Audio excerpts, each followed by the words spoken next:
Alright, welcome back YouTube. Brad Akimo here from Reload Hawaii. Tonight we're going to be talking about a pair of pistols that shoot an extremely popular caliber, the 22 long rifle.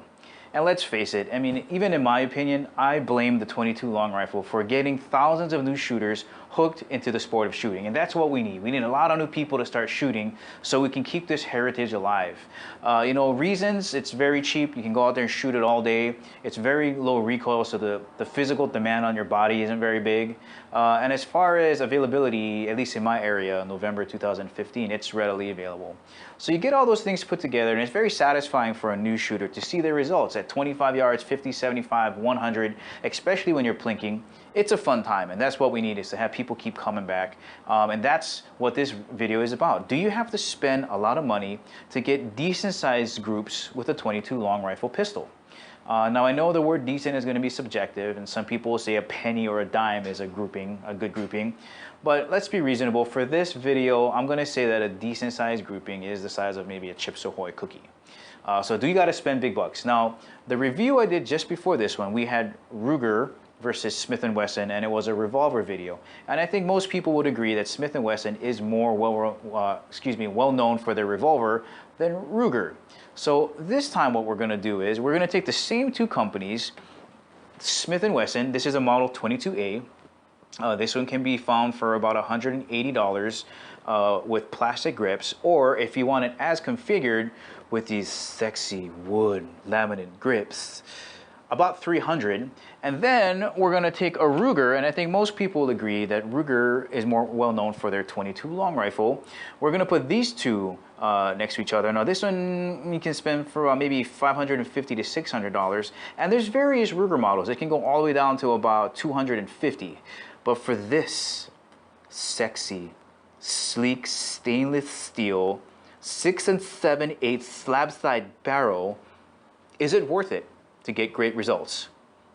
$180 to $300 versus $550 to $600. Is it worth it? I don't know. Let's shoot 'em up.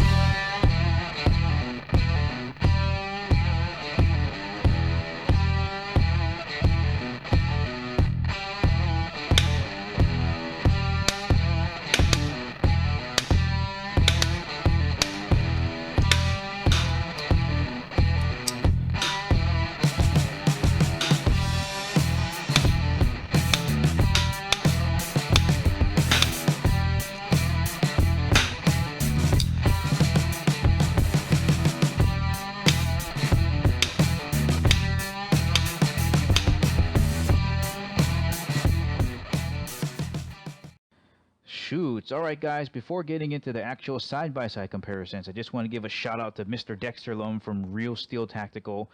He lent me this AIM Sports 2 MOA red dot, $50 lifetime warranty. Thanks you so much, Dexter. This review would have been an absolute mess without having some kind of red dot to help me, shoot straight, because I cannot shoot for iron sights to save my life. So once again, thanks, Dex. If you guys need any gunsmithing done, contact him. He does really good work on 22 rifles.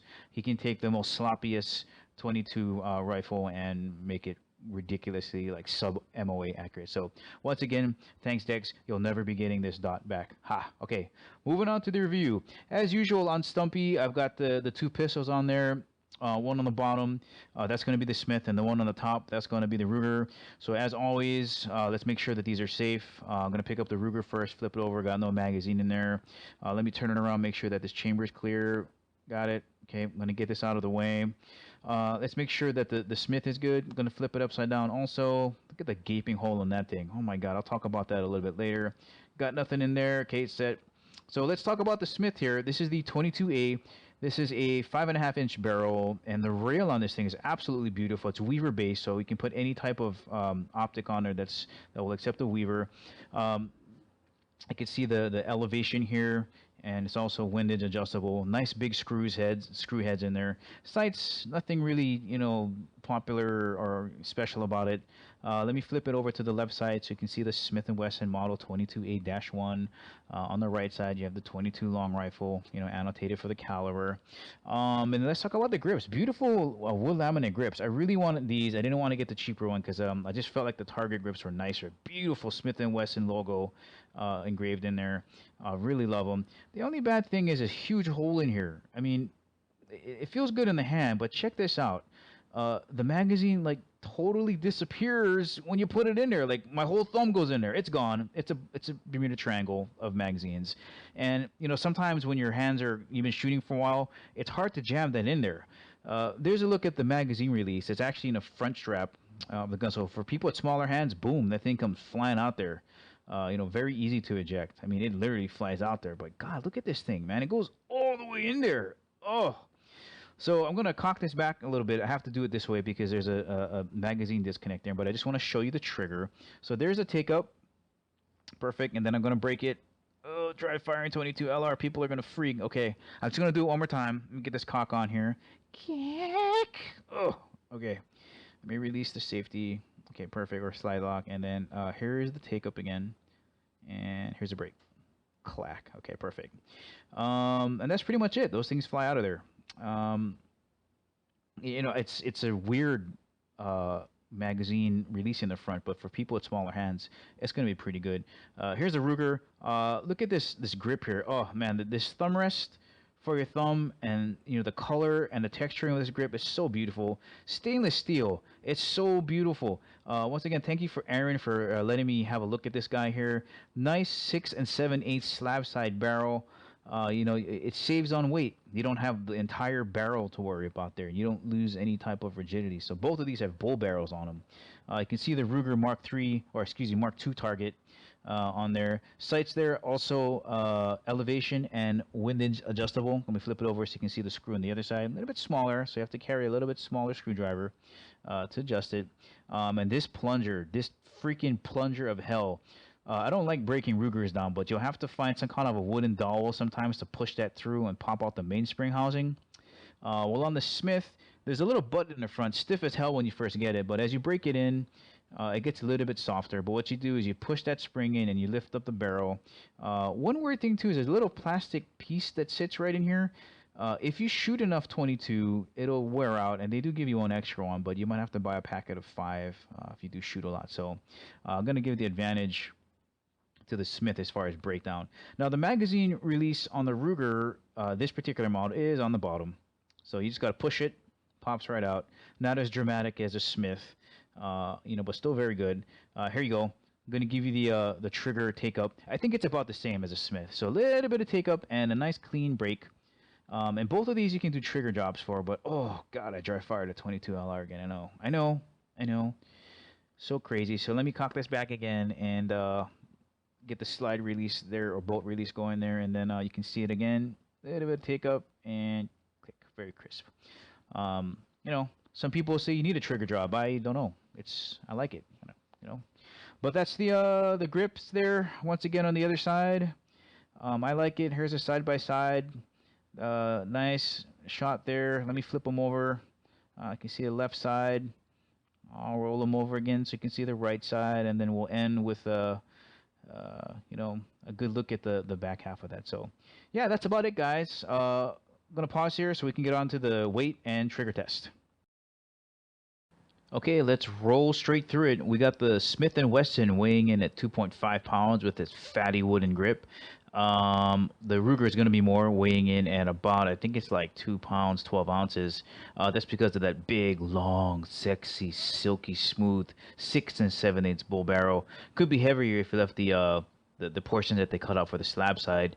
Moving on next, we got the results for the trigger pull.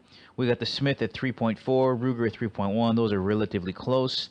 The next two slides are going to be the Smith first and the Ruger second.